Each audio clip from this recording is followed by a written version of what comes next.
Ito ay burrito board, yung kamote. Linagyan ko siya ng ampalaya.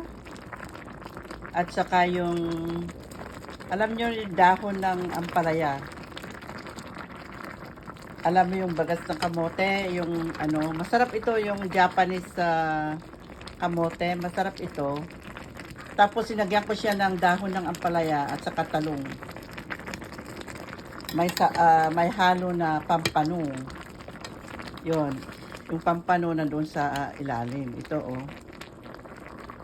Wow. Yun ang pampano. Ayan. Ito ang pampano. Ito ang mga luto naming Ilocano. Masarap siya oh. Mapait-pait yung ano, dahon ng ampalaya. Ito yung tinatawag namin na inabraw sa Ilocano. Masarap.